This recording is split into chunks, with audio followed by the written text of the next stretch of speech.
Okay, so I'm going to do 7.2, and I'm going to show you exactly what I mean by the graphing calculator work. So let's go to number 1 example in 7.2. And I already did this. I did the example without, I did this whole video without the calculator. Now this is for those of you who need calculator help. So I'm not doing the whole thing. I'm just doing the examples. The first thing I really recommend is to clear your memory. Second plus 7, 1, 2. And I did it because I've been using this for all different subjects and I don't remember what's in here. So that clears out all my, everything that's in all of my menus. I don't need them. So now I'm going to go to y equals. And I'm using the equation from number 1 in 7.2. So that's x. The x is right here, xt ton. I'm going to raise it to the 4th power. Now, and remember, in order to get out from the exponent area, we go right arrow key.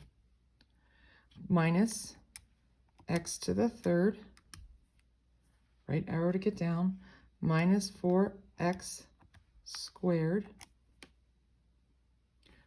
plus 1. Now I'm going to look at the graph. So I hit the graph key and I look at my graph. And this is how I decided what to put on my table. I see this part here, this up, down part. And I kind of come over here and I look at my x value. And I see really, it kind of, if I were to limit this and look from -2 to +3, I'm going to get everything I need in there. So I look at my x values and I say, well, if I go from -2 to +3, I'm going to see most of what I need. Okay, so that's how I decided what to put on my table. So I put on my table from x is from -2, -1, 0, 1, 2, 3, and that'll give me the whole shape that I need. Okay, now I'm going to go second table, and that's where I can scroll up and down to see the values that I want, and I put them into my graphing or on my paper. So in this case, I went -2, 9, -1, -1, 0, 1, 1, -3, 2, -7, and 3, 19. Now 3, 19 won't fit on my graph when I draw it, but I can see the end. Now this is how I found my zeros, and this is where people get confused. You can only do 1 0 at a time. So let's look at this graph and let's decide before we even do anything. I'm going to first look at this one here. I want to know what that number is when I cross that x-axis, and I can't tell by just looking. So we're going to hit our second key and calc, and we're looking for 0. So we go down to 2 and we hit enter. Now the very first thing is to look for your cursor. There it is. I need to left bound this solution. So I'm going to use my left arrow key until I'm to the left of this. Well, I'm still to the right of it. I need a boundary on the left side. Okay, I could go up higher if I want it. Now I'm writing all over this. Or I could go down lower if I want it. But I don't want to come so far that I'm below it. I need to be in the positive y value. I hit enter, and you'll notice on mine, you get a boundary. If you have a little bit older calculator, you'll just get the arrow at the top. What you're doing is telling the calculator to look at the solution in this boundary, because there's 1, 2, 3, 4 solutions here, and it doesn't know where to look if you don't give it a boundary. So now you'll see at the bottom it says right boundary. So I'm going to arrow to until I'm below or to the right of that solution, and then I'm going to hit enter. Now make sure your solution is between your boundaries. If it's not, it's going to give you an error. If you get an error message, it's because you didn't make the boundary big enough. You either didn't go too far enough to the left or far enough to the right, or you went so far that you included another solution. If you include another solution, you've confused the calculator. So then it says guess, and it's asking, is this what you want me to look between? Yes, I want you to look between these two, so I hit enter. And then it will put the cursor on that solution. And in this case, it's where y is 0, -1.44, and I went just -1.44. So we have our first solution, okay? It crosses again right here.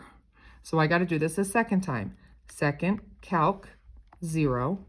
Now I have to be careful here. I'm done with this one here. I'm dealing with this one over here. So I have to be to the left of it, which in this case means below it. Left and below. Hit enter. There's my boundary. And then right and above. Hit enter. I'm looking between these two boundaries at that solution. And so then I'm going to add, it's going to say, do you want to look between this boundary? And the answer is yes. So I'm going to hit enter. And there's my other solution. It says 0 because that's another name for solution, and it's negative 0.057, and that's where y is 0. Okay, that's my second solution. There are 4 solutions here, so we have to do this 4 times. So we go second, calc. Again, I'm going to look for my 0. And I'm going to come over here. This time I'm left and above because here's my solution. To the left of that means I have to be above it. So I'm going to hit enter. There's my first boundary. This time I have to be right and below it. Again, you could go a little further. As long as you don't include this one over here, the calculator's fine. It's when you try to include 2 into one boundary, it confuses it and you get an error. So I'm going to hit enter. It's saying, is this where we want to look? And I say yes.